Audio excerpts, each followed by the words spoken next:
Assalamualaikum warahmatullahi wabarakatuh. Selamat datang kembali pada kursus mikrokredensial klasifikasi tanah menggunakan metode USGS. Pada pertemuan ke-6 sekaligus pertemuan terakhir ini kita akan membahas klasifikasi tanah menggunakan metode USGS pada bagian yang kedua. Pada pertemuan yang sebelumnya kita sudah membahas beberapa latihan soal untuk tanah berbutir kasar, dan pada latihan soal yang akan ditampilkan pada beberapa slide berikut nanti akan lebih banyak membahas terkait dengan tanah berbutir halus. Kita lihat terlebih dahulu pada latihan soal keempat yang kita melanjutkan dari pembahasan yang sebelumnya. Kita bisa melihat data tanah pada sampel tanah A dan B, di mana diberikan data batas Atterberg yaitu nilai LL dan PL. Untuk tanah A yaitu 30% nilai LL-nya, dan tanah B nilai LL-nya sebesar 26%. Kemudian nilai PL pada tanah A yaitu 22% dan pada tanah B 20%. Kita juga diberikan data kurva gradasi butiran sebagaimana yang ditampilkan pada slides untuk masing-masing tanah A dan juga tanah B. Bagaimana klasifikasi tanah ini menggunakan kategori atau klasifikasi unified atau USGS? Dapat kita lihat pada tanah A misalkan kita bisa melihat pada sampel tanah A dari karakteristik ukuran saringan nomor 200-nya, yaitu di ukuran butiran 0,075 mm, itu dia masuk pada kategori tanah berbutir kasar.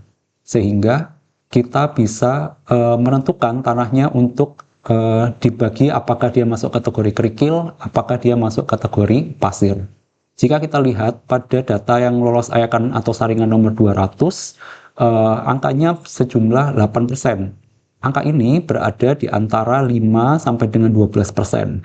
Sehingga berdasarkan prosedur USGS, kita harus memberikan penamaan ganda atau simbol ganda kepada tanah ini.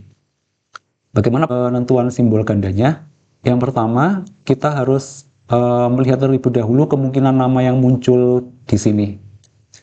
Kemudian kita harus menentukan apakah dia masuk kategori SW atau SP melalui parameter CU dan CC-nya. Dari penentuan parameter CU dan CC, pada contoh yang ditampilkan, kita bisa mengetahui bahwa sampel tanah ini cocok terhadap nilai SP atau pasir bergradasi buruk. Sehingga tidak mungkin penamaannya adalah SW. Kemudian untuk penamaan simbol yang kedua, kita menggunakan antara SM dan SC.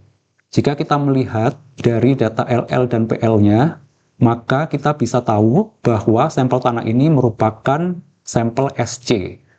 Dari mana kita mengetahuinya? Kita bisa melihat dari nilai batas cair dan juga batas plastisnya.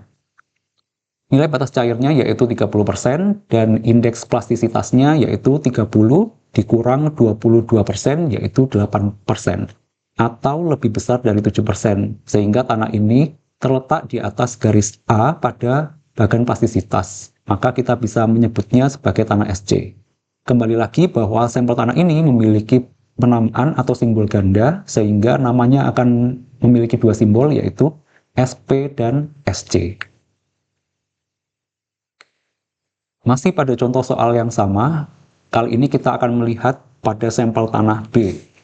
Sampel tanah B berbeda dengan sampel tanah A. Jika kita melihat data yang lolos saringan atau ayakan nomor 200 dengan diameter 0,075 mm, kita akan bisa melihat bahwa sampel tanah ini masuk pada kategori tanah berbutir halus, berbeda dengan tanah A.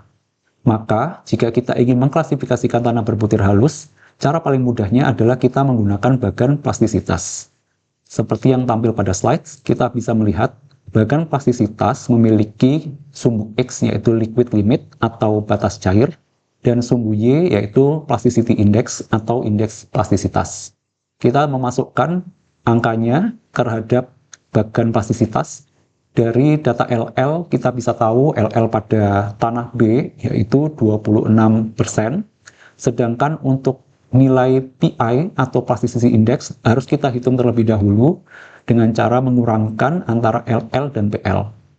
Untuk sampel tanah ini, hasil pengurangannya adalah 26 dikurangi 20% yaitu 6%. Sehingga apabila kita melakukan plotting terhadap bagan plastisitas, kita akan memperoleh sampel tanah kita masuk ke dalam rentang CL-ML. Maka tanah ini sama seperti tanah A, tanah B juga memiliki penamaan atau simbol khusus, yaitu simbol ganda, yaitu CL dan ML.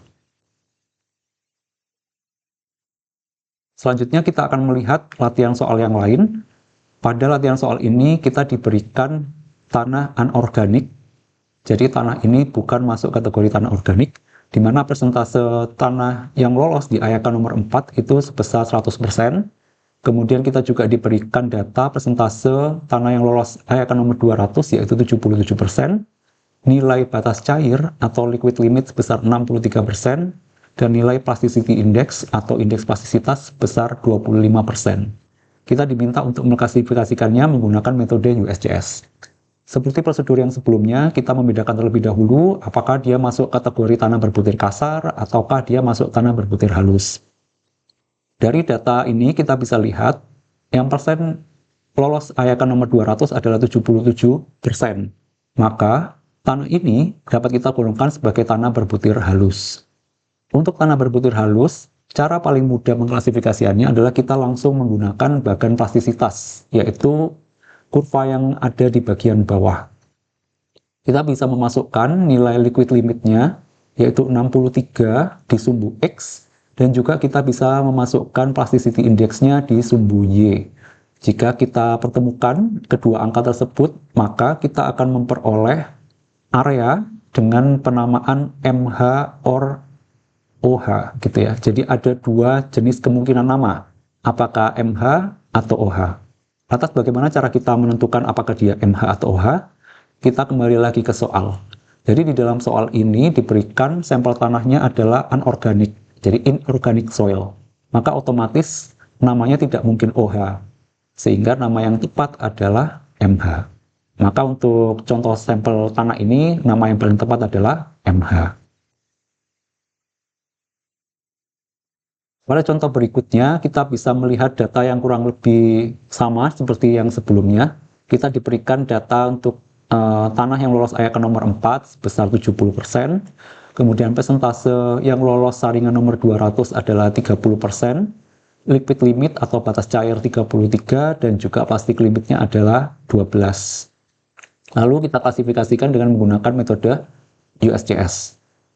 Seperti yang sebelumnya, kita bedakan dulu apakah dia masuk tanah berkategori berbutir kasar ataukah butir halus. Dari data persen lolos ayakan nomor 200, kita peroleh nilainya adalah 30%, sehingga kita bisa menyatakan bahwa tanah ini masuk kategori tanah berbutir kasar. Lalu pada tanah berbutir kasar ini kita harus membedakan lagi apakah dia masuk kategori kerikil ataukah dia masuk kategori pasir. Dari data ayakan nomor 4. Ayakan nomor 4 menunjukkan yang lolos persen saringannya adalah 70%, maka otomatis dia tidak mungkin kerikil, sehingga nama yang paling tepat adalah pasir. Tapi pasir yang mana? Maka kita harus menentukan terlebih dahulu. Kalau kita lihat data LL dan juga PI-nya, maka kemungkinannya ada dua, simbolnya yaitu antara SM maupun SC. Dengan kita bandingkan berdasarkan baku mutu yang ada atau kriteria penilaian yang ada pada USGS, kita bisa melihat bahwa sampel tanah ini berdasarkan nilai LL dan juga PI-nya itu lebih cocok masuk ke dalam kategori SC, sehingga dia adalah pasir berlempung. Jadi kategori penamaannya adalah SC. Demikian latihan soal yang dapat kita pelajari di dalam pertemuan kali ini, sekaligus juga ini merupakan pertemuan terakhir di dalam kursus ini. Semoga apa yang sudah kita pelajari di dalam kursus ini dapat bermanfaat bagi peserta kursus semua. Saya akhiri. Wassalamualaikum warahmatullahi wabarakatuh.